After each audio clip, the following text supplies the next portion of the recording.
Anay, parang kuko ng kabayo yung kuan mo, ano? Tan, kamusta naman, nakaligo ka ba? Aligo kahapon eh. Ay, mabuti. Yung nagmalis ako. Kaya parang kuan na, oh. Parang makinis yung balat mo at saka kuan, oh. Kaya ba damit ko itong palit na Tapos nagpalit ka na ng damit. O, yan ang maganda kasi yan ang gusto ng ating mga viewers, ano? Saan ka pa? Paputol ka lang ng kuko, magkakapira ka na. Di ba, Nay? Stan, napanood ko doon sa video. Ano daw, nagpunta daw kayo sa SM? Hindi naman. Nagpunta siya kay boss na niya. Galing kami rito. Sa SM? Una kita kami ni Tunying. Nagtambahan kami doon. Natsambahan kayo, ha? Anong sabi niya? Bakit nandun daw kami? Sabi ko, ngayon ako pumunta rito, namasyal lang kami. Parang pinagalitan na ata ako ng kursi. Pinagalitan ka? Bakit daw? Parang parang share mo ng konti. Parang pinagalitan lang ako.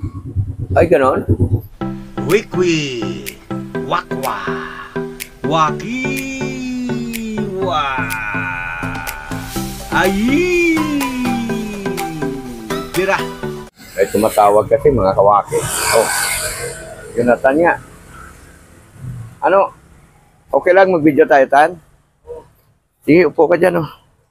Para maganda yung forma mo. Ano, kamusta? Yan ako eh, hindi lumalabas eh. Ah? Hindi pala na-upload. Oo, hindi pa. Ang title na gagawin natin doon, si Jonathan gusto na magpa-hospital. Okay lang ba yon? Magpa-check up ba? Diba? Wala ka. O yun, bahala ko, ha. Ganito yan mga ka-business, mga kawaki, no? Pinayuhan din kasi natin si Jonathan na magpa-check up na rin. Kasi kung kami nga na mga wala naman masyadong naramdaman sa katawan ay nagpapa-check up, lalo na dapat si Jonathan at saka si Nanay Marita. Dapat ay magpa-check up din sila. Kasi nangako naman si Kabady at saka si si Ate Jeannie na alalaya naman nila sa pagpapacheck up si Nanay Marita at saka si Jonathan. Yun naman po talaga ang tama, ano? So, napasugod ka ulit. Wala ka pa ngayon eh.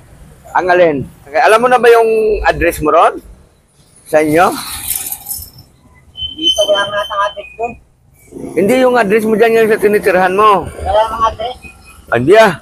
Yung bahay nyo ngayon na tinitirahan nyo na yung katabi na si Gine, Wala na mga address yun. ay importante yun, Tan. Yung number. Oo, sabihan mo si Ate Gine na bigyan niya sa iyo yung address. Ano? Hindi na yun. May address siya sa bahay. Oo, kung anong address mo ngayon dyan, isulat niya yung address. Ha? Isulat niya yung kumpletong address nyo dyan ng tirahan nyo para yun ang ilagay natin sa ID card. Ha? Sa ID ng barangay. Di ba, Nay? Kailangan isulat yun. Saka yung kumpletong pangalan mo, Tan, ha?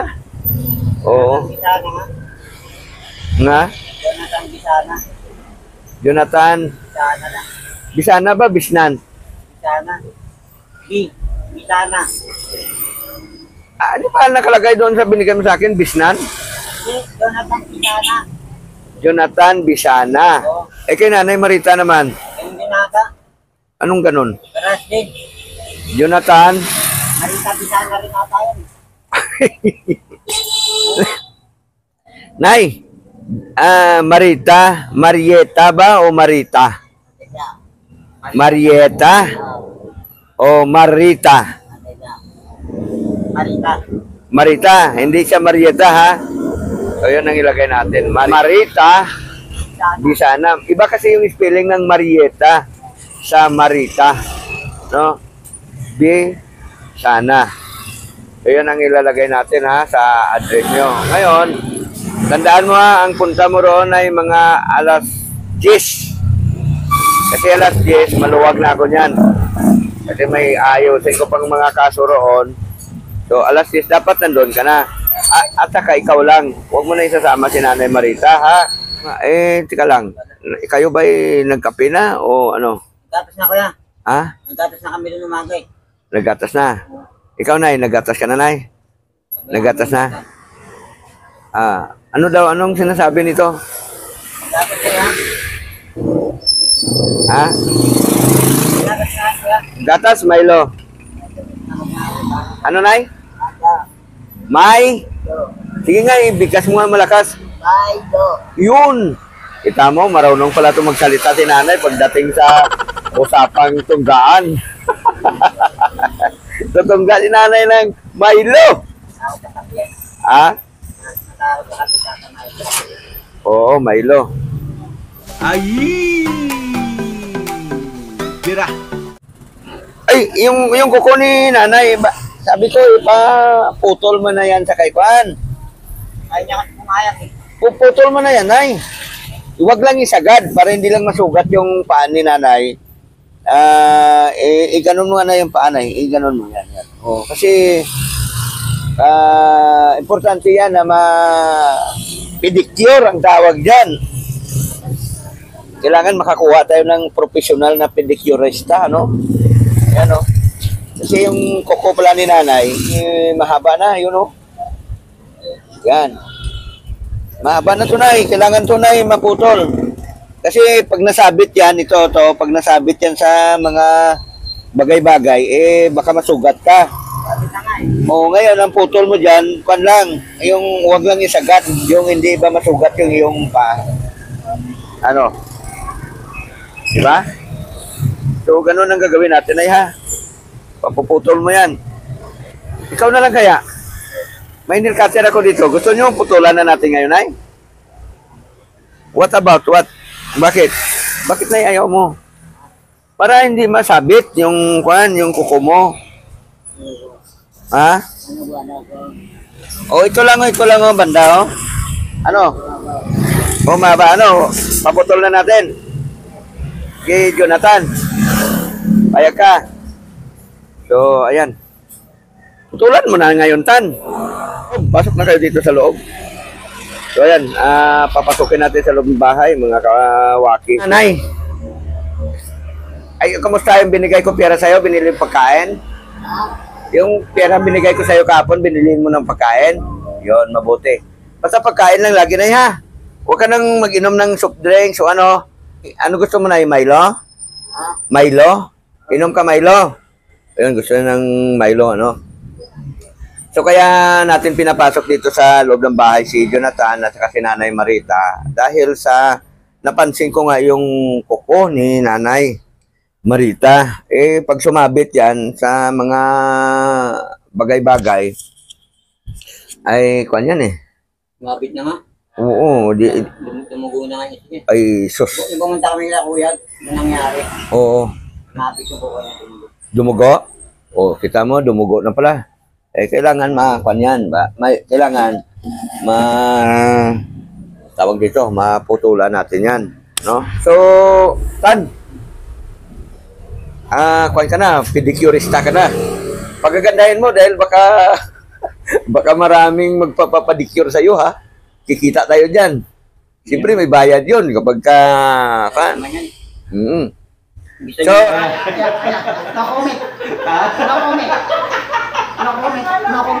Nay, dahil sa magpapaputol ka ng kuko, kasi mga kawaki, ayaw ni nanay talaga na magpaputol ng kuko, no? So, dahil magpaputol ka ng kuko, bibigyan kita ng pera mamaya, pabili mo ng pagkain. Okay ba yon? Yun, okay daw kay nanay yun. So, sige Tan. Birahin mo na. Alin bang unahin? Yan? O yan muna. Hindi natin kalit yan. Ito lang daw ito lang oh. O yan lang o. O, taas lang. Wag ito. Oo nga. Ito ba gusto mo dito, Nay? Huwag daw dyan, dito lang daw. Bawasan mo lang, Tan. Oo nga, bawasan lang. O, sige. Birahin mo, Tan. So, ayan. Ngayon ay isa ng profesional na mamumutol si Jonathan. Mamumutol ng kuko. Ayan. Parang labo no. Ha? Parang po sa labas malinaw. Oo. Ayan. Matagal na yung hindi naputulan, Tan, ha? Tagal na to. Mga ilang kuan na kaya? Mga ilang buwan na ba yan o dekada na yan na hindi naputulan? Mga ilang buwan na to. Tagal na to eh. Ha? Mga ilang buwan lang. Ay, ganon? Hmm. Mabilis tumubo yung kuko ni nanay, ano? Ayaw niya siya pa. Mamay lang. Mm. So, ayan, unti-unti lang. Huwag mo lang biglain tan, ha? Unti-unti lang yung pagputol kay ang ingatan mo dyan, yung masugat yung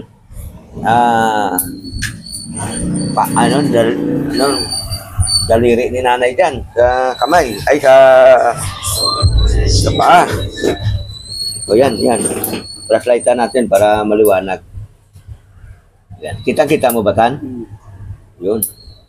Ayan. Ang tagal na niya na hindi pa napansin ni nila doon. Hindi, pinapagutin natin Gini. Ayaw niya pumayag. Ay, ganon? Oo, yung kamay lang gusto niya. Importante kasi yan na malinis natin yung ating kuko. No? Kasi, tingnan nyo, ang haba na ng kuko ni nanay. Parang antigo na yan na yung kuko mo na yan. Oo. Grabe. Kaya maputulan, mabawasan para pag nasagi, hindi na problema. Oo.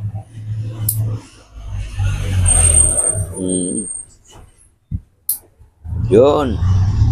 Pinaunti-unti lang natin kay Jonathan kasi mahirap naman na mabigla ang kanyang paaba.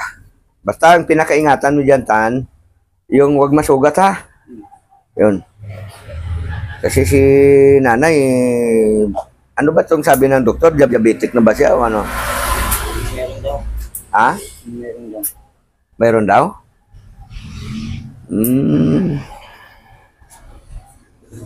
So, ayan. Kailangan hindi siya masugatan. So, ayan. Kasalukuyan na binibira ni Jonathan yung paa ni Nanay Marita. Ay, yung daliri sa paa. Ano yan? Pangalawang pa na. Oo. Ayan. Okay na yan. Yung ganyan, oh, yung hindi siya masyadong sagad. Basta laging ganun lang. Sige pa, Tan. Oo. Bawas-bawasan mo pa. Pag nasanay kasi yan, kukumunay na pinuputulan, ay kwan yan. Maalwan ba? Maliwala sa pakiramdam. Tapos yung mga dumi dyan, hindi na siya mag-i-stack. Yan. O, ito pa. Ito yung isa sa ilalim mo. Ang haba, oh. O, yan, oh. Ang haba, oh. Yan, oh. Yan. So, putol din. Ayan. Kapag na yung kuko ni nanay kasi nga. Ang tibay pala ng kuko mo, Nay. Putulan lagi. Puta, Nay. Nay. Parang kuko ng kabayo yung kwan mo, ano?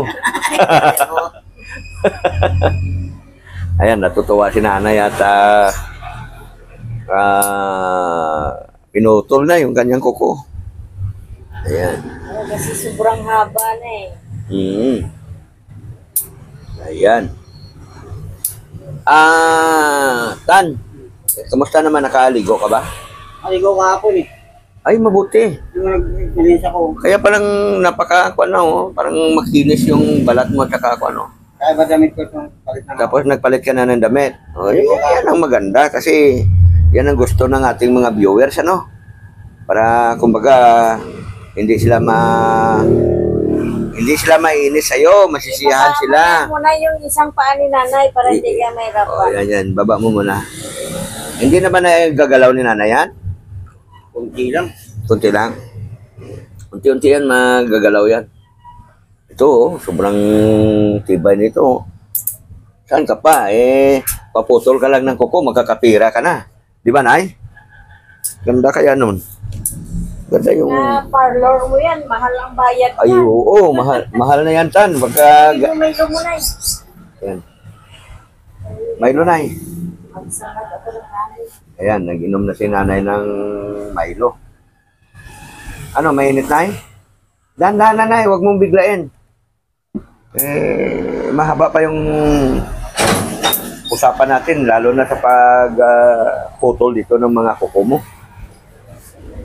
Yan.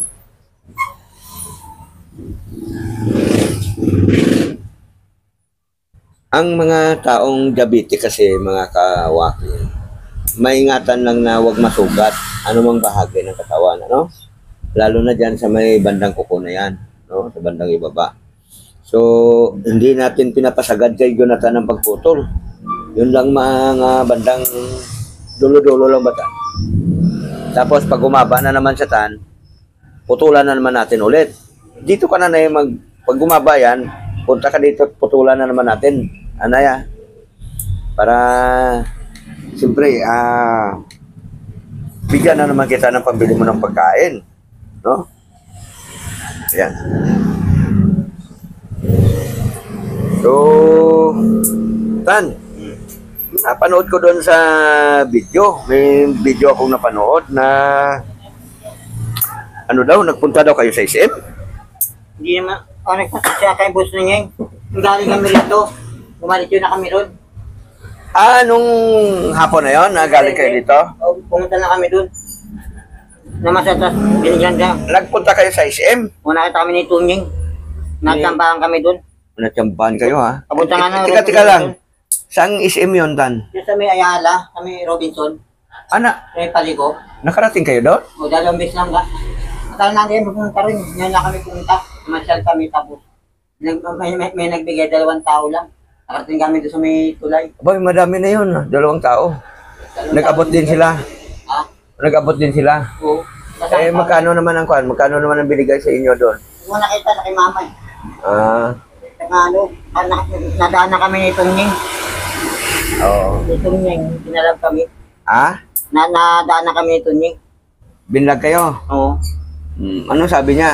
Bakit nandun daw kami? Sabi ko, ngayon lang pumunta rito, namasyal lang kami. Oo. Nasabay hingi lang doon, dito. Pasyal, sabay... Sabay hingi. Kung mayroon magbibigay, okay, di ba? Okay naman yan, mga kawaki. Kasi, kailangan din ni Nanay Marita na pagka may time, pasyal-pasyal siya. Tikatan, parang mahaba pa. Ano ba? Oo. Ay, paano? Yan na natin. So yan, okay na oh. Naputol na, hindi nakagaya kanina na sobrang haba. Itong sa baba. Yan, Tan. Wala naman na. Wala na. Maliit lang. Nauplok na yan, ano? Napudpud na siguro sa kwan. Ito yata, parang bawas-bawasan mo ng konti, ano? Yan. Ayan.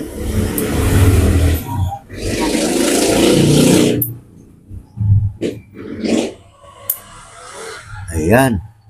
So, di ayos, Nay. Diba, Nay? Diba, ayos? Ipunin mo yung kuko ni Nanay. Tan, ipan mo, tapos, ito, ganon mo. Ay, nalipad yata ng electric pan, ha? Ganon mo, Tan.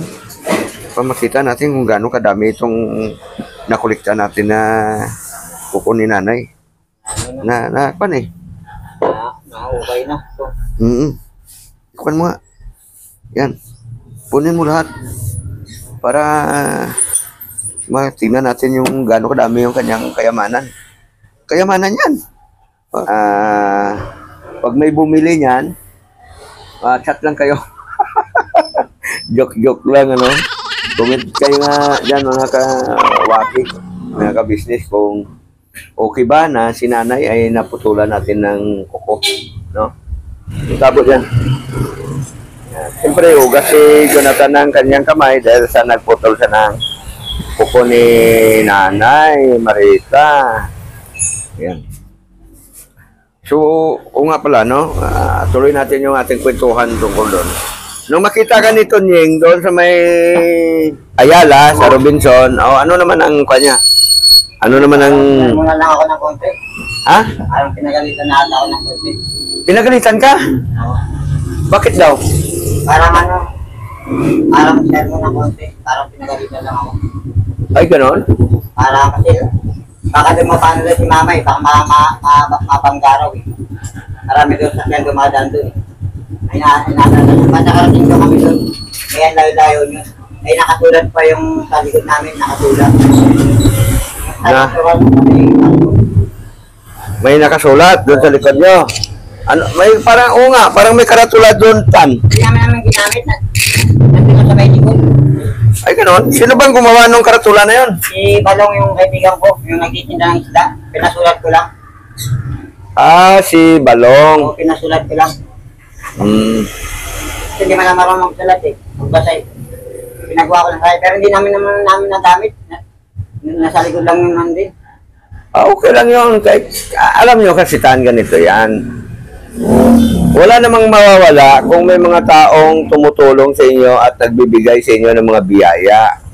Yung concern lang ng ating mga viewers, yung ating mga manunood, si Nanay Marita, kasi baka mapaano siya. Baka makabanggaraw. Baka mabanggaw, ano. Pero siyempre, ingat-ingat din. Kasi dami namang mga nagpapalimos dyan, dami namang mga pulubi dyan sa kalsada, hindi naman na paano eh, di ba? Basta ingat-ingat ka lang, no? Kaya nga namin pumunta ron, yan lang. Yung Webis lang. O, ganon. Kamusta naman? Siguro, kaya nga na sabi ni Tonying yun, dahil sa siyempre, lagi silang nag-aabot sa inyo ng pambili ng pagkain. Ganon ba? O, yun. Meron, bibigay, pero pag wala naman. Ano? Pag merong may bibigay, nagbibigay, pero pag wala naman, wala naman ay bibigay. Ay, siyempre naman talaga naman, pagka ako man eh. Pag wala ako eh, ano ba may bibigay ko? Siyempre. Wala pa raw sahod dito yung gawin. Wala pa? Wala pa rin sahod. Oo. Kung meron lang daw yung bibigay. Pero siyempre, huwag mo nang masyadong asahan na tuwing magkita kayo, bibigyan ka. Kung meron niya abot, okay. Pag wala naman, di hanap ng panibago, di ba? Para kasi sa akin, mga kawaki, mga kabisnes, yung tungkol sa pamamalimos ni Jonathan sa ni Nanay Marita, hindi ko yun kuni-question. Kagaya nung sinasabi ko sa inyo nung nakaraan sa live, na yung mga mamalimos, lalo na sa ibang bansa, mga milyonaryo sila, Nay. Mga big time sila. Kasi nga, marunong sila tan mag-ipon ng pera. Eh ikaw, kung iniipon mo yung mga binibigay sa'yo, baka big time ka na rin ngayon. Di ba? Basta wag mo lang ginagastos mo na ata sa chicks tan eh. Hindi naman, nagpapalod lang naman ako doon. Ha? Pag wala akong nalod, ipapalod ako. Eh, hindi naman gagana yung YouTube ko kung nalod eh. Ay, ganon. Oo, hindi naman, hindi ko mapapanood yung YouTube ko, tsaka kung wala doon. Kaya nagpapalod lang ako doon. Nababawasan din yung... So, ibig sabihin yung nakukulikta mong pera, ginagamit mo pang loads. Oo. Eh, bukod sa pang load, ano pa? Yun lang, pagkain lang. Pagkain lang. Wala naman akong bisyo talaga. Oo. Actually, mga ka-business, sa totoo lang, kung mapapansin nyo na maraming nagbibigay o nag-aabot-abot sa kay Jonathan, no? Pero kung analisan nyo, kung kukintahin nyo lahat, ay hindi yun sapat para sa pangangailangan nilang dalawa. No? Kasi, hindi naman natin inaano, no? Sabagay, ako, pag nag-abot, pakunti-kunti lang din naman. Dahil wala naman akong may abot na marami, ano? Kasi yung ating channel ay hindi naman kumikita. Nakagaya nung iba na malakas kumita yung kanilang channel. Sa akin naman, pabarya-barya lang.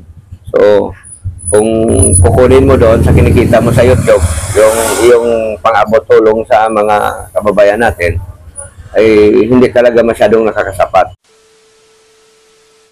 Ma'am Erlinda Official Vlog, shoutout po kay Ma'am Erlinda Official Vlog. Ayan, pakisupport niyo po yung kanyang channel, ano, para patuloy tayo na makapagbigay ng ating tulong pagmamahal sa ating mga kababayan na higit na nangangailangan. Ayan. So, Nay, kumain na ba kayo? Kumain na kayo? Kumain na. Tan, kumain na kayo? Mamaya tanghali ka? Ha? Mamaya tanghali? Mamaya pagtanghali. Nagluluto si Mrs. ng ulam dyan. Kain na kayo dito. Kakain ka dito, Nay. So, yun. pakainin natin sila. Basta ang ulam ko dito tan, hindi masyadong hindi masyadong magarbo ha. Pero masarap naman. Oo, kasi yun lang ang kakayanin natin, no? So ayan, sabayan na natin mga kawaki habang niluluto ni Mrs. yung ulam. Kakain tayo, pakainin din natin si Nanay Marita, no? Ayan.